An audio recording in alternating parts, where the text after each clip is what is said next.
আজ ভুনা খিচুড়ি রান্না করব একটু অন্যরকম করে। আসসালামু আলাইকুম, আপনারা সবাই কেমন আছেন? আশা করি আপনারা ভালো আছেন। আপনাদের দোয়ায় আলহামদুলিল্লাহ আমিও ভালো আছি। ভিডিওটি ছিল শুক্রবারের। শুক্রবার মানেই স্পেশাল কিছু রান্না করতে হবে, আর এই শুক্রবারের দিনটাকে আরো স্পেশাল করে তৈরি করার জন্য আমি আজকে ভুনা খিচুড়ি রান্না করব। ভুনা খিচুড়ি রান্না করার জন্য আমি সবকিছু আয়োজন করে নিচ্ছি। মাংস বের করে ধুয়ে সব রেডি করে নিলাম। আর আমি সব মাংসগুলো পাতিলেই রান্না করব, তাই পাতিলে সব মাংস ঢেলে দিলাম। পেঁয়াজ, রসুন, আদা, মরিচ যা লাগে সব আমি কমপ্লিট করে নিয়েছি। তার সঙ্গে আমি তেজপাতা, গরম মশলাগুলো সব ধুয়ে নিলাম এবং এলাচগুলো সব আমি এখানে থেতো করে নিব। এবার আমি সব মাংসগুলোর মধ্যে এক এক করে সব মশলাগুলো দিয়ে দিব। ভিডিও শুরুতে বলেছিলাম আজকে আমি অন্যরকম করে রান্না করব, তাই আমি মাংসের মধ্যে সব মশলাগুলা এবং পেঁয়াজ রসুনগুলা সব দিয়ে দিলাম। আজ আমি সব বাটা মশলা ব্যবহার করব, তাই পাটার মধ্যে সব পিষে নিলাম।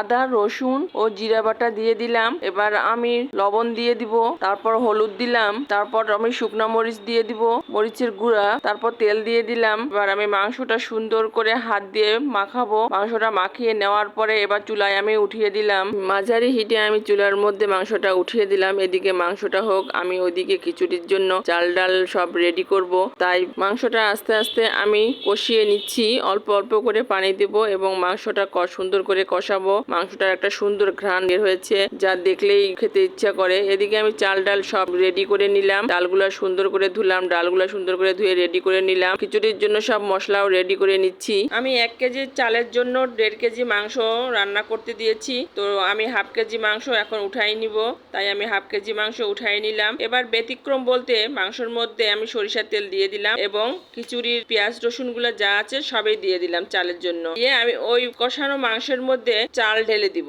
তো মশলাগুলো আমার দেয়া শেষ হয়ে গেল। এবার আমি চাল ডালটা ঢেলে দিব। চাল ডাল সব আমি ঢেলে দিলাম, দিয়ে মাংসের মধ্যে চাল ডালটা আমি কষিয়ে নিলাম। এটাই হচ্ছে আমার একটু অন্যরকম রান্না। আগে চাল আলাদা করে কষাতে হয়, আর এখানে আমি মাংসের মধ্যে একসঙ্গে চাল ডালটা কষিয়ে নিচ্ছি। নিয়ে গরম পানি ঢেলে দিলাম, একটু নাড়াচাড়া করলাম, করে স্বাদ মতো আমি লবণ দিয়ে দিলাম। লবণ দেওয়ার পর আর একটু আমি সুন্দর করে নাড়াচাড়া করে পানির সঙ্গে লবণের সঙ্গে চালের সঙ্গে সব অ্যাডজাস্ট করে দিয়ে হালকা আঁচে রেখে দিলাম। মাঝে মাঝে অবশ্য ঢাকনা তুলে একটু নাড়াচাড়া করে দিচ্ছি। তো এক পাতিল হয়ে গেছে, পাতিল ভর্তি হয়ে গেছে, নাড়াচাড়া করা যাচ্ছে না। এবার আমি আমার হাতের তৈরি সেই মশলাটা সুন্দর করে চারিদিকে আমি ছড়িয়ে দিব। মশলাটা ছড়িয়ে দেওয়ার পর আর একটু নাড়াচাড়া করব।